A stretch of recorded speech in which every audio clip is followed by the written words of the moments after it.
ভিডিওটি ক্লিক করার জন্য বেঙ্গল কোচিং 09 চ্যানেলের পক্ষ থেকে তোমাদের সকলকে স্বাগত।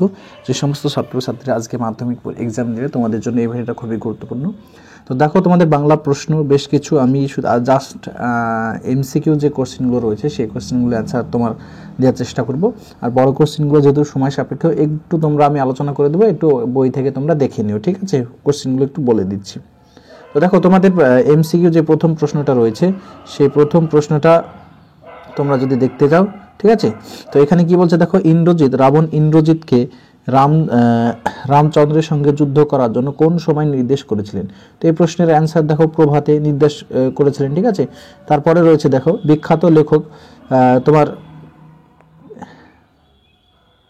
বিখ্যাত লেখক শৈলজানন্দের ফাউন্ডেড পেনের সংঘ ছিল কত? 2 ডজন। দেখো পাশে লাল কালি দিয়ে দেয়া আছে। তারপর দেখো, প্রাচীন সুমেরিয়ান বা ফিনিশিয়ানদের লেখনী কি ছিল? নলখাগড়া ছিল, ঠিক আছে? তারপরে রয়েছে দেখো, কত সালে কলকাতা বিশ্ববিদ্যালয় পরিভাষা সমিতি নিযুক্ত হয়? এটা হচ্ছে সঠিক অ্যান্সার হবে 1936 সালে, ঠিক আছে? পরের প্রশ্ন দেখো, বাক্যের অর্থবোধের জন্য পরস্পরের সঙ্গে সম্বন্ধযুক্ত পদগুলি যখন ঠিকঠাক বসে তখন তাকে আসক্তি বলে। কি বলে? যা বাক্যের পদগুলো যখন ঠিকঠাক বসে তখন সেটাকে আসক্তি বলে। আবার তোরা মানুষ হয়, এই অ্যান্সার হবে নির্দেশক বাক্য। পরের প্রশ্ন দেখো, ভাববাচ্য প্রাধান্য পায় ক্রিয়ার ভাববাচ্যে প্রাধান্য পায় ক্রিয়ার ভাব পায়, ঠিক আছে? আমি তোমাকে বইটা দিলাম, এটি কোন বাচ্যের উদাহরণ? এটি হচ্ছে কর্তৃবাচ্যের উদাহরণ। পরের প্রশ্নটা দেখো, অনুসর্গ প্রধান কারক হলো 3 প্রকার। অনুসর্গ প্রধান কারক কয় প্রকার? 3 প্রকার, ঠিক আছে? এটা সঠিক অ্যান্সার হবে। বুলবুলিতে ধান খেয়েছে, ঠিক আছে? বুলবুলিতে ধান খেয়েছে, এখানে তে যুক্ত কি কারক হয়েছে? এখানে কর্তৃকারক হয়েছে, ঠিক আছে? তে যুক্তে কর্তৃকারক কিন্তু হয়েছে। কোন সমাসে উভয় পদ অর্থ প্রাধান্য থাকে? এটা হচ্ছে তোমার দ্বন্দ্ব সমাস, ঠিক আছে? এটা কোন সমাস? তোমরা অ্যান্সারটা দেখতে পাচ্ছ এখানে, সেটা হচ্ছে কি দ্বন্দ্ব সমাসে উভয় অর্থ কিন্তু প্রাধান্য পায় বা একই থাকে, ঠিক আছে? অর্থ।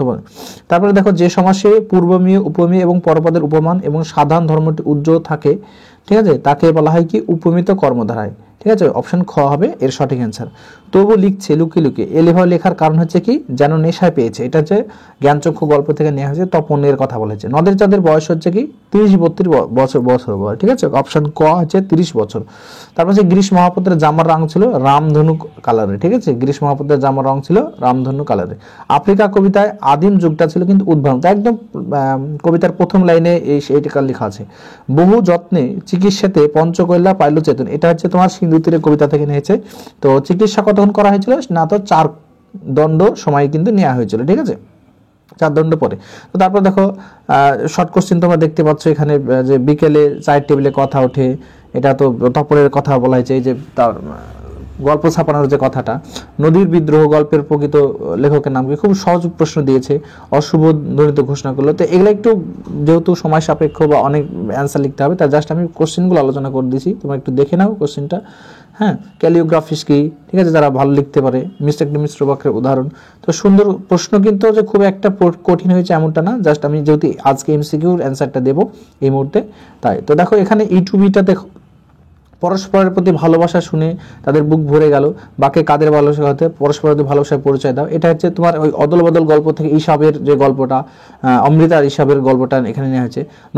নদের চাঁদের যে গল্প, এখানে নদীকে এমনভাবে ভালোবাসার কৈফিয়ত নদের চাঁদ কি দিতে পারবে? কি কৈফিয়ত দিতে পারবে? এইভাবে ভালোবাসার পরিণতি কি হয়েছিল? এটা সমস্ত নদীর বিদ্রোহ থেকে নেওয়া হয়েছে। এখানে চিরচরিত দিয়ে গেলো তোমার অপমানিত ইতিহাস, এখানে অবশ্যই আফ্রিকা কবিতা থেকে নেওয়া হয়েছে, ঠিক আছে? তারপরে এটা হচ্ছে যে অভিষেক কবিতা, নমিপুত্র পিতার চরণে করজলে কহিলা, ঠিক আছে?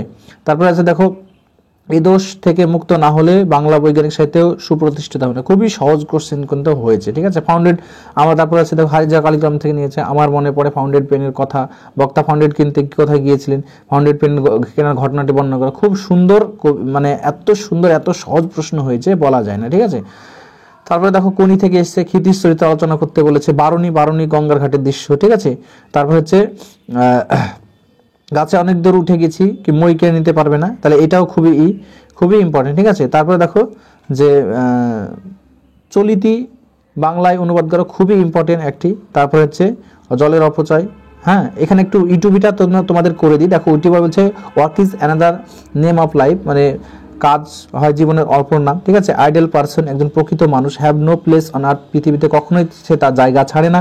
West time means waste of life, ঠিক আছে। ওয়েস্ট টাইম মিন, তার মানে এখানে বলছে যে নষ্ট, কেউ যদি সময় নষ্ট করা মানে জীবন নষ্ট করা। ইফ ইউ ওয়ান্ট, যদি তুমি চাও, টু বি হ্যাপি মানে সুখী থাকতে, you have to do your duties regularly, তাহলে তুমি অবশ্যই তোমার যে পরিশ্রম সেটা প্রতিদিন করতে হবে, রেগুলারলি করতে হবে, তোমার পরিশ্রম ডিউটিটা, ঠিক আছে, কর্তব্যটা তোমাকে প্রতিদিন করতে হবে। এটার বাংলা মানে এটা, হ্যাঁ। এছাড়াও দেখো এখানে চরিত্র করে খেলাধুলার প্রয়োজনীয়তা, দৈনন্দিন জীবনে বিজ্ঞান, বন সংরক্ষণ, খুবই সময়ের মূল্য, খুবই সহজ কিন্তু দিয়েছে, ঠিক আছে। এই ছিল প্রশ্ন। তো ভিডিওটি এখানে শেষ করছি, ধন্যবাদ সকলকে।